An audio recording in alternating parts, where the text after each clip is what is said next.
fun fact is that the middle class, their largest asset in their life is typically their house.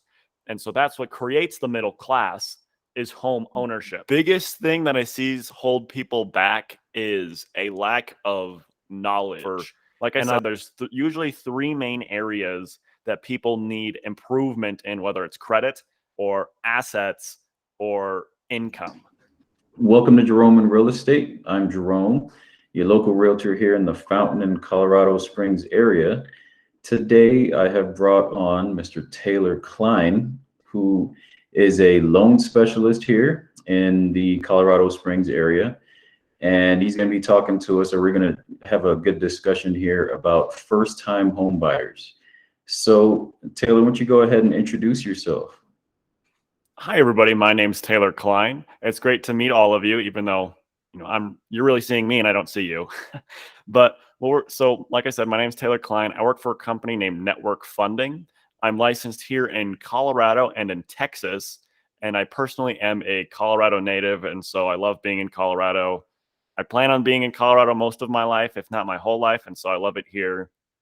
And then I also just, that's a little bit about me. So okay, cool. So I mean, Colorado native. I assume that you mean Colorado Springs or somewhere else in Colorado? All of Colorado. So my whole life, my grandparents were here in Colorado Springs. I grew up in South Denver, and so I've been all of Colorado is really where I grew up because I like going to the mountains a lot. I like being down here a lot. So all right. So are you a hiker? You hike a lot? Yes. All right, cool. I'm one of those people where Colorado is my whole Colorado thing, it seems like. Sorry, say that again. I said that's like the typical Colorado thing, it seems like, hiking. Yeah, I was just saying I'm one of those people where my whole personality is Colorado. And so, I own it. I try to be real about it. Nice, nice. So what about like hunting and fishing and all that type of stuff? I've only fired a gun a couple of times, but I do rock climb. I've dabbled in mountain biking. I like biking outside. Just mountain biking gets really expensive. And so, but yeah, I love rock climbing. I regularly rock climb. I regularly hike. I have several camping trips planned. So. Oh, nice. Yeah. Nice. Yeah, that's not bad at all, man. Yeah. So as far as the lifestyle here, I definitely love hiking. Me and the fam, once it warms up, which is definitely starting to warm up now, we usually do a hike probably like once a week, something like that. I'll try to get out on the bike, do a little bit of trail riding. We're not that big into that, but yeah, definitely. And I'm also, even though I handled weapons in the military, I'm just not a big hunting type guy. So I don't, I don't do the big hunting stuff. But let's go ahead and transition right into what we came here to talk about, which is, the first-time home buyer. Both you and I, obviously, we have a passion for this because this is our industry, right? Why don't you tell us a little bit about, number one, how you got into the real estate industry in the first place, and then move into, how that gets you to help the first-time home buyer. So I was personally fortunate enough to be raised in the industry. My dad was and still is a mortgage lender. And so when I was growing up, particularly through high school, is when I learned a lot about real estate and how to get it done. And actually, before my dad was a lender, he was also a real estate agent, then went back in, he was in banking, went into real estate, went back into banking. And so I kind of grew up seeing all sides of it. And so it was pretty much almost inevitable for me myself to go into it. And then when I was of age, when I could do it, as young as I was, I jumped right in and became my own loan officer personally. So it was easy because I had that experience, but could get a real job that most 19-year-olds can't get. Yeah. So, I mean, your experience isn't just coming from, hey, I studied for this, so I'm good to go. Yours is from like, hey, my family, I grew up in this, I saw it happening. So I've got real world experience, even when I was a kid, before I was an adult. Right? That's what you're saying. Yeah, my experience is how do we ragtag to get this done? not Yeah. just, oh, what does it look like on paper? That's awesome, man. Yeah. And then, I mean, throughout all that, what would you say the most rewarding part of all of this is, as far as being in the real estate industry or, the lending industry? So really, well, if for those of you looking, if you couldn't tell by my complexion, I work with a lot of first-time home buyers. But with that, it is a lot of satisfaction that I actually get to help people start their lives, not only in a financial sense, but just like in a self-improvement, owning their life kind of sense. Because when you own a home, it's a big commitment, but it comes with big payoffs, and it's a huge milestone in many people's lives, whether it's their first home or their 50th home. It's a big moment in their lives. And so I get to be there to help them with it. And from the finance side, I get to help people usually who thought they could never afford a house to afford the house. And so that's really the most rewarding part of it, is Yeah. being able to actually help the small person, because there's a lot of big corporations, there's a lot of big people that own a lot of real estate, and I actually get to help a person start their life and start their financial journey. Right. And I mean, we're seeing that, and we have been seeing it for the past few years, where we'll call him the little guy, right? Or the individual has kind of get pushed to the side a little bit as these big companies and institutions come in and they're snapping up properties. That's pretty much one of the biggest complaints that we see. People are constantly complaining about these big institutions snapping up properties and then driving the prices up, making it more difficult for the individual to just purchase a property with what we feel is a decent price. What do you feel about that? I mean, The problem is it's just the way it is. They have the money, and so if they have the money, they're gonna buy the property. But it doesn't make it impossible for the common person to get a house. It does require a plan, first of yeah, all. That's a big thing that when we talk, I'm sure we're gonna go over a lot, is talking about creating a plan and executing a plan. And right, so it is difficult, and there's no getting around that, because a person who, is scraping together 3 to 5% on their first house is going to lose to someone who can buy it, the whole thing, with chump change from their business. right, Well, it's not going to, because especially there's a lot of homeowners that are going want to sell to other homeowners, not just corporations. But it's not to say the problem doesn't exist, because to say, oh, it's all hunky dory, it's simply not true. It is a problem. However, the biggest thing to note is that if you do own a home with corporations doing what they're doing, the homeowner can benefit from it. And so that's one of the things that many first time home buyers don't realize, is right now they don't benefit from it until they own the home. Then once they own okay, the home, they start to benefit from it. I have a friend who he's very young. I just helped him to buy his first house. He bought it under market value, or at least for what other homes were selling. He bought it slightly under, and now he's doing a little bit of improving to it, to then be able to hopefully, at least just right out of the gate, have about 60 grand in equity because of other sales in the area. exactly, And exactly. That's definitely something we need to help impress upon, people that are kind of going through the motions and trying to figure out whether or not they should, take that next step into home ownership. So we did go over, one of the factors that impacts people and stops them from home ownership, and that is, these big institutions. But you got into a little bit of why it could possibly be a little bit of a benefit. What are some of the other things and reasons that you've seen that hold people back from jumping into home ownership? the biggest thing that I see hold people back is a lack of knowledge, and also being scared to ask for it, because there's people like Jerome, there's people like myself, there's people like you, Jerome, there's people like me. We know our aspect of the business. What we do all the time is figure out how to get first time home buyers into homes. And so many times it's that reluctance to do it. is Right. usually the biggest thing I see is they're like, they tell themselves, oh, I can't do this. It's like, well, Okay. you might not be able to do it right this second, but it doesn't mean we can't plan for the future to get it Hmm. done. Does that make sense? So that's a lot of, I see people psych themselves out instead of being like, okay, if we can get a house right now, great. Otherwise, how do we plan to get one in the future? Right. Instead of And saying, well, it's impossible. let's go ahead and, let's go ahead and dive into that a little bit then. Maybe you can throw out either an example or a specific strategy where you personally might be able to help someone who's, just on the fence, right? To make that leap into home ownership. How could you help them? The perfect example, and this is a true story. It's of a friend, the same friend I talked about who has 60 grand in their house. They closed a few months ago on their house.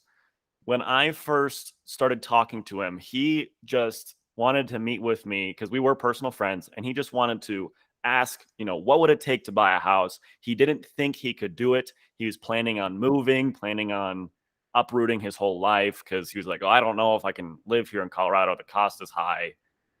I don't know. So, but he just wanted to ask.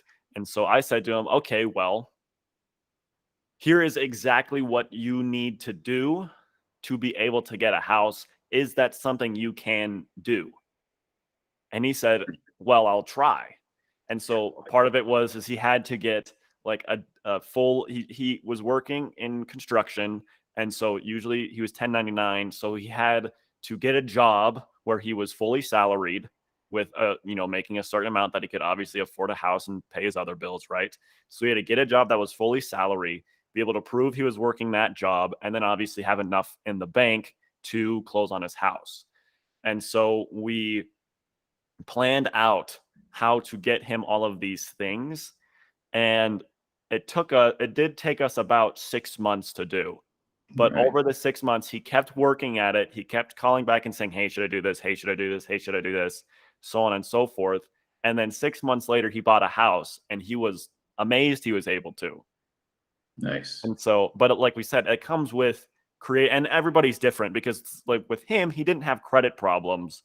He had stable income problems. We had to make sure we figured that out. Some people might have really good income and maybe really good assets, but they need to figure out how to improve their credit.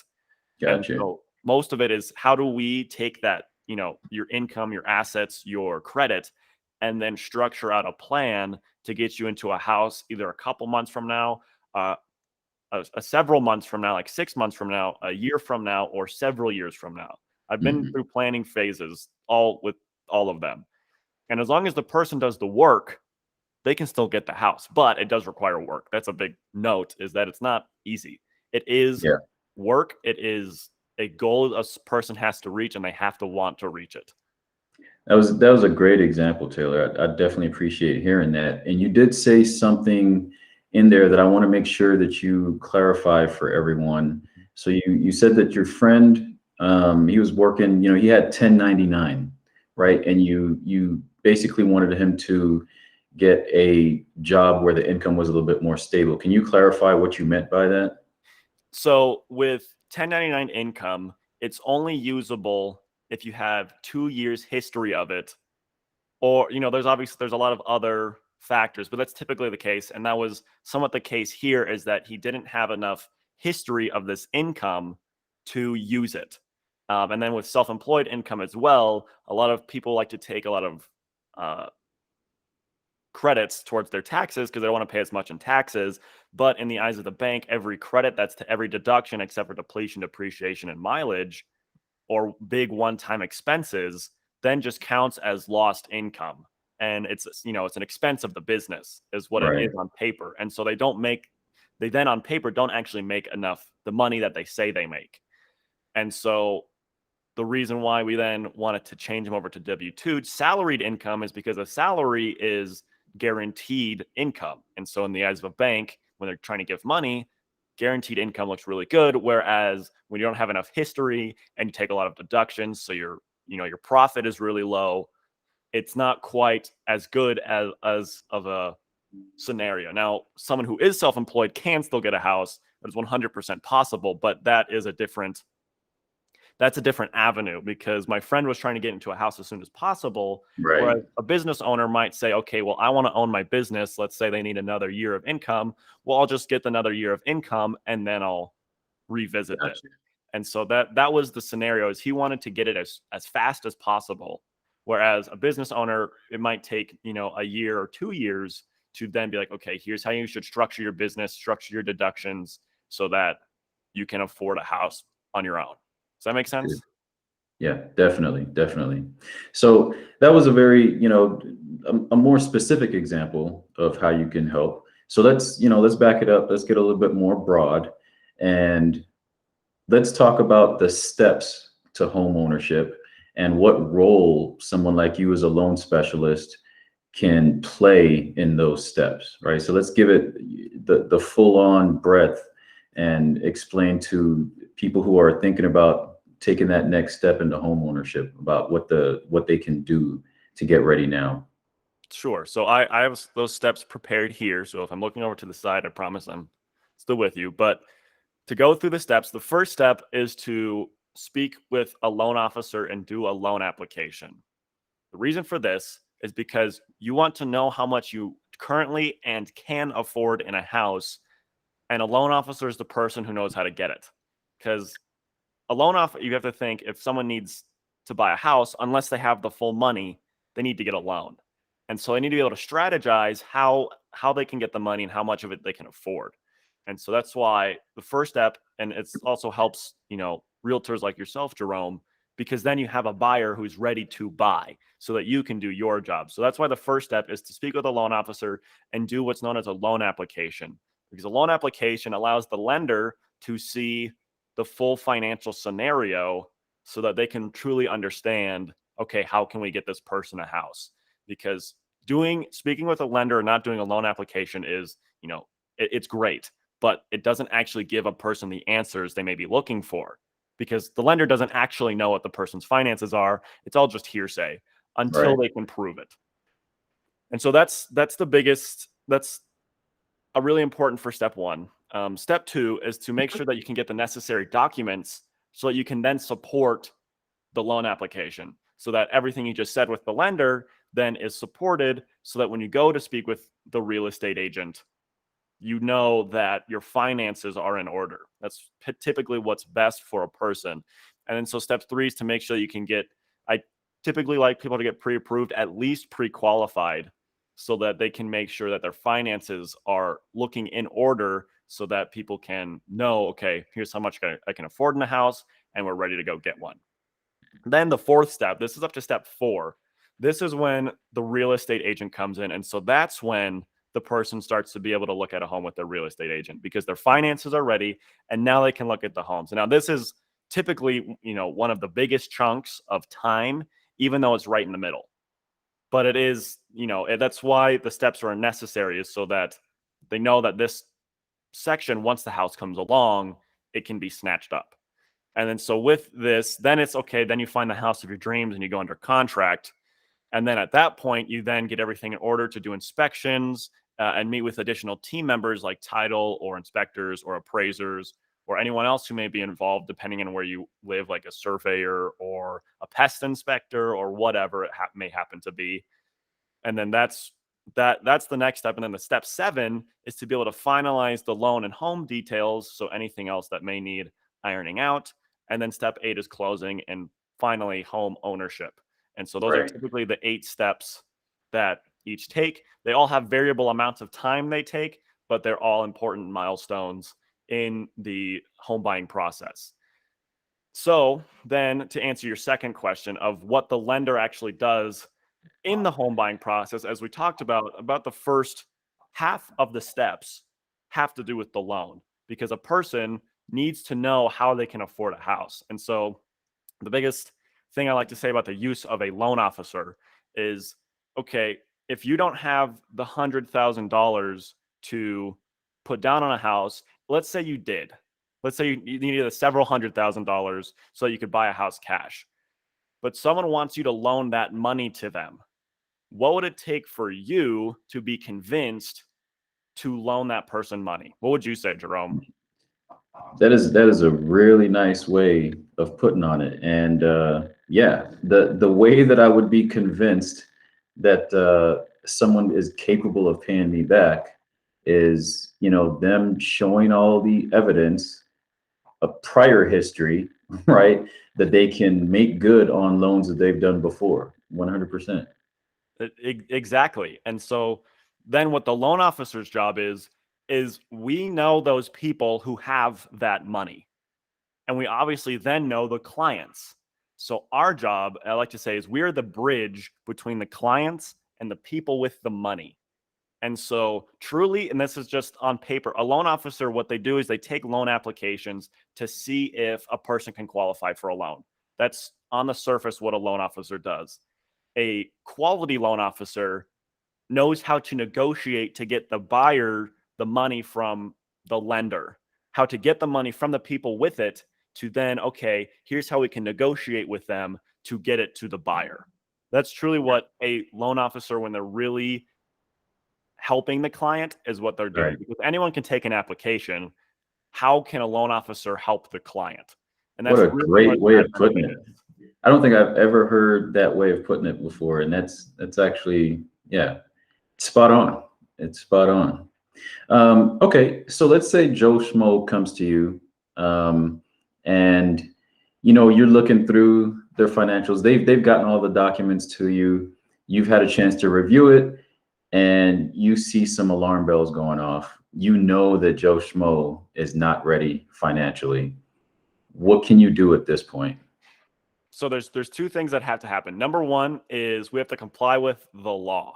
And so if this person does have a loan that maybe won't qualify right now, we do have to put it all the way through underwriting for it to then be potentially denied. However, that does not mean a person can't get a house, but that is legally what the process is.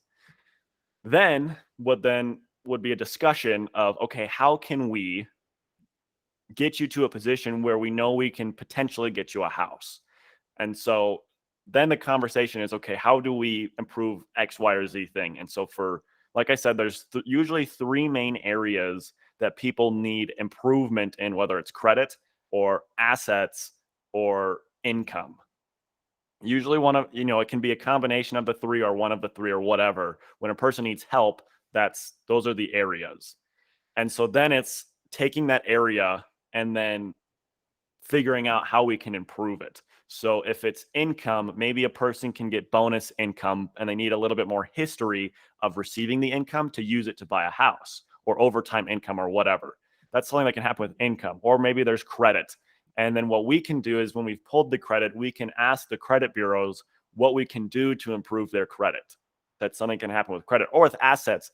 Assets are typically just a matter of time of a person being able to save up the money to buy the house. And so those are the three. Did that answer your question? I went on a Yes. tangent, but I want to make sure. Yes, and really, what I want to get into, and yes, it did answer my question, but what you're doing is you're bringing into the sphere exactly what I want to make sure to impress upon people watching, is that your job isn't just sort of a one and done, like, oh, okay, well, you're prepared for a loan, let's go ahead and get you this house. Or you're not prepared, see you whenever you get your life together. It's more like, if you're not prepared, I'm going to stick with you throughout the process, and I'm going to help you along the way, however long it takes. That way, if you still have a desire to have a home, I can get you there. Does that make sense? Yeah, and I totally, and there are lenders that don't do that work, because, like I said, on paper, the lender's job is just to take the app and close it. But a lender that has true value, at least this is to me, this is just my personal opinion, is one that is able to help the person get that house. That's a lender of true value, is they know how to negotiate, and so they're willing to do that work. And so what I always say is, if a person's willing to do the work, I'm willing to do the work. And that's usually the best way, because if a person isn't really in the game to buy a house, us doing all the work isn't going to matter, because it Right. does take a lot of buy-in in your brain to buy a house. But if the person wants to get it done and does the steps, well, then we'll get it done. And that's Nice. always what I like to say. Okay. So listen, we're definitely both on the same page. Home ownership's the way to go. We both get a lot of value, and we love the reward and the feeling of putting a first time buyer into their new home, right? It's amazing feeling. But talk to me about when it would actually be a smarter decision or better decision for, one of our clients to just continue renting. When have you seen cases like that? When do you think it would probably be better? Because we can't always just be one-sided.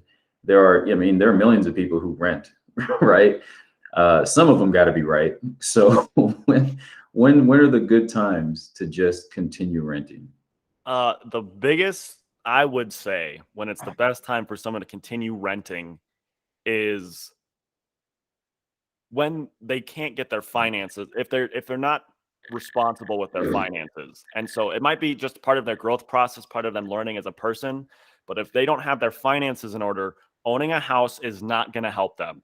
It's going to put more stress on them. It could potentially put them into a way worse financial position than owning a car or having credit cards.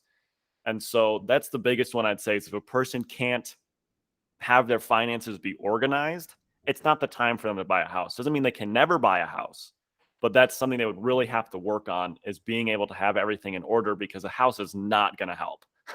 A house is, in Yeah, fact, going to probably make things much worse because rent is typically way more simple than all of the costs that go into owning a home. right, And so it might, in some cases, home ownership may be cheaper than renting, but it doesn't make it as simple because there's no landlord. It's you. You got to figure it out. And so right. that's the All the biggest one. maintenance, Yeah, all the taxes, right? exactly. The second time I'd say is if they simply cannot afford a house. If a person can't afford a house, there's no reason for them to get a house, right? If Right, if they if they can't afford the house, why would they want to go and buy one? And so like if they can only afford $1,000 a month payment in rent, they probably shouldn't go and buy a $630,000 house. That probably probably isn't going to help them in what they're yeah, trying to do or what they need. And so those are typically the two cases I would say mostly shouldn't buy a house. makes sense. I mean, and listen, I had to throw that question out there. Obviously, we're both in agreement. Home buying is number one. It's just one of those things that puts you on the path as far as investment, as far as financial security. I mean, you could even wrap that into just security for your family in general. It's just one of the best things that you can do. But there's a flip side to every single coin, right? And I just wanted to make sure I asked that question to see, if you and I were definitely on the same page, and we are, right? So after the first home purchase, right? What do you recommend buyers do for the future? They've already closed on the home. They now own their very first home. Um, what do you think the plan should be for the future? What's your opinion on that for that family or individual? So for the plan for the close, so if we're thinking short term, I would say number one, just make sure you know how you can afford your house and continue to afford your house.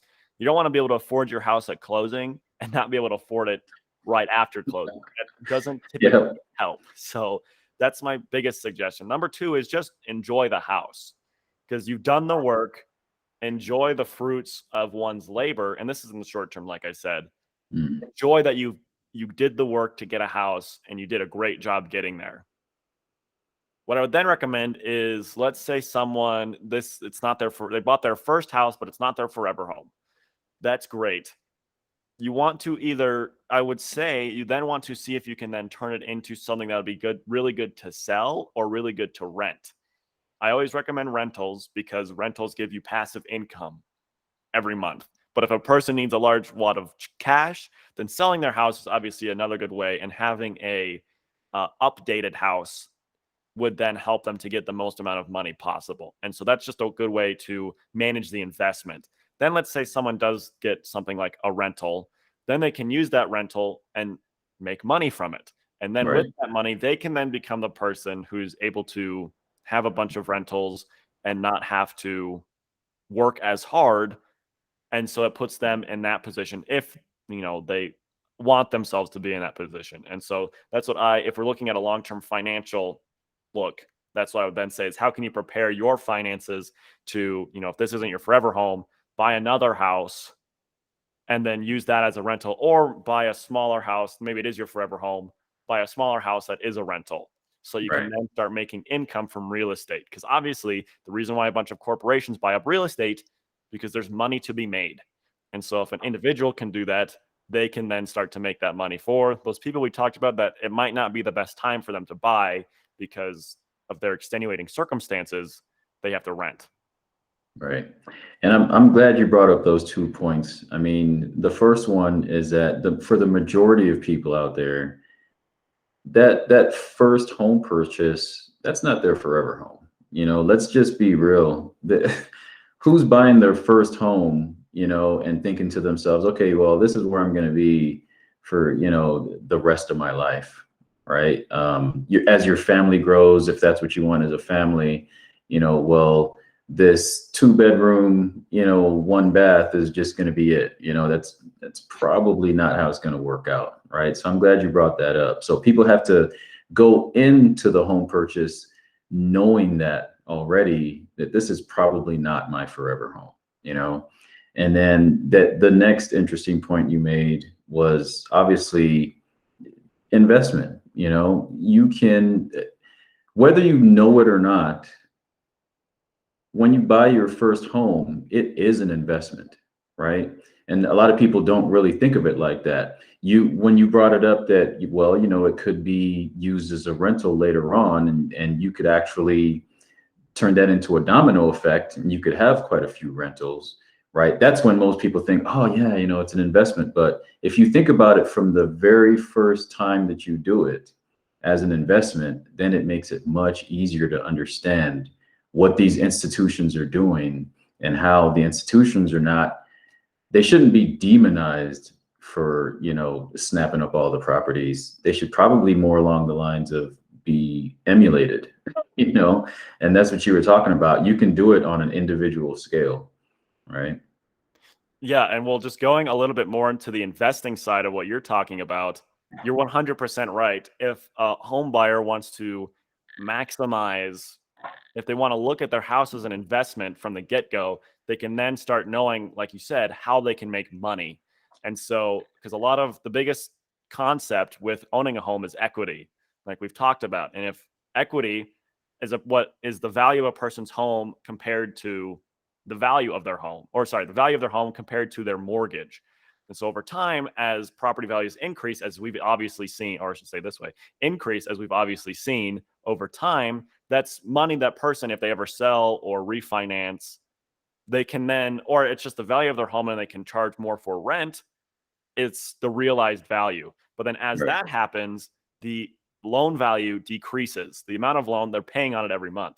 And so then that chunk in between the two is what allows most people to have a bunch of free income. Fun fact is that the middle class, their largest asset in their life is typically their house. And so that's what creates the middle class is home ownership. And so when they don't own homes, they don't have that equity that they didn't have to work for in their house to be able to then Right. start upgrading and making more purchases and being in the middle class. And then obviously a lot of rich people, McDonald's owns all the real estate. They know the value of real estate and they own a lot of it. But the middle class, their value is at least in the home that they own. And so that's a very Gotcha. important concept for first-time home buyers. But we've talked about worst case scenario. Let's say the market tanks. The market's kaput, it goes down. Your home value is worth zero. Let's say that. The difference between a real estate asset and let's say like a stock or a bond, when a stock or a bond crashes, the person sees no real benefit. They just lost money. That's it. A real estate investment, let's say it's worth $0. That is still where a person can wake up and go to bed every single day. And so that's 100%. a huge value of a home. It is a physical, tangible, appreciating asset. And so those are a couple of very important investing points that many first-time home buyers just don't simply see. Yeah, it takes a while to conceptualize it. Yeah, and I don't know why, but yeah, good points. So I'll tell you what, let's go ahead and wrap up. It was really great having this discussion. What I want to do now is, anything that we didn't touch on that you feel is relevant for this discussion, or if you just have some final thoughts that you definitely want to put out to the audience, I'll let you have the floor for a little bit. So, if give us some final thoughts here. I would say final thoughts. The biggest thing we talked about is if you are watching and you're a first-time home buyer and you're interested, contact someone. Obviously, the two of us are professional here, but let's say there's somebody you trust. We'd obviously love to talk to you, but contact someone to make that plan. Get the plan going so that you can plan and execute. Because most of the time, people don't they either plan and they don't execute, or they're willing to execute, but they don't plan. And so without both of those things, a person is never going to be able to own a house, especially their first one. That's usually the hardest one for them to get. Right. And so the biggest thing is just find someone you trust that can help you put together a plan and help you execute on the plan. And then use that to then start that journey. That's the biggest thing, the biggest recommendation I have, because that makes the world of difference and is the difference between somebody not owning a home and owning a home. Right. And I mean, getting in the game, right? That's the biggest thing. Getting in the game, and you can't play the game without a strategy and a plan. So I definitely love what you just said there. Not bad. So before we go, I have 3 questions here that I'm going to throw out at you, and I'd like you to be honest. I'd like you to just answer them as quick as possible. I didn't start doing this until my last interview, right? But I'm going to test this out on you as well, right? So here we go. These are very important questions, extremely difficult to answer, right? But as fast as you can, let's get some answers. Coffee or tea? Tea. Tea. Huh. All right. Okay. Liquor or mixed drinks? Mixed drinks. Mixed drinks. All right. And the most important one, muffins or cupcakes? Oh, these are supposed to be fast? I Supposed to be stumped fast it. questions? I stumped it. I think muffins. Muffins, huh? Yeah. You took a while on that. Why? Why muffins? Took too long. Well, I like both. I like both of them. But I probably consume more muffins than I do cupcakes. And cupcakes can be it can be really good, but they can also be way too sugary. Whereas a muffin, you get a nice muffin, a blueberry muffin. You can have that for breakfast, every day. Yep, And I'm so with you. that was because obviously I said mixed drinks, so it means I like fruitier drinks, and I said tea, but I was like I'm like too much sugar, so we got to go with the muffins. All right, all right. I like the logic. Okay, listen, this was really nice chatting with you. For the people out there that do want to dig a little bit deeper, they might want to actually create a plan with you, or just reach out for advice. What's the best way to get in contact with you? Best way to contact me is directly at my phone number. Call or text 303-551-2897. That's the best way to directly contact me, to get in touch with me. If you also prefer email or direct messaging, you can find me on Facebook. My name, Teylor Cline, or you can reach me at my email, Teylor, Teylor, .cline, and then at nflp.com. And so that's the best way to reach me. All right, definitely appreciate it. Listen, I'm going to have all Taylor's contact information in the description of this video. And once again, thank you for watching. If you like these types of videos where we just put out advice and info, please please subscribe so you don't miss any of my weekly content. And Teylor, thanks a lot for coming on and spreading some wisdom, man. Thank you so much for having me on, Jerome. I love to talk about it, so I appreciate you having me here. And like he said, make sure you drop a like and subscribe to Jerome, because he's going to have more content like this in the future. And then if you want to contact Jerome or me directly, just follow us right down in that description. All right. You take it easy. Appreciate Appreciate it, you. Jerome.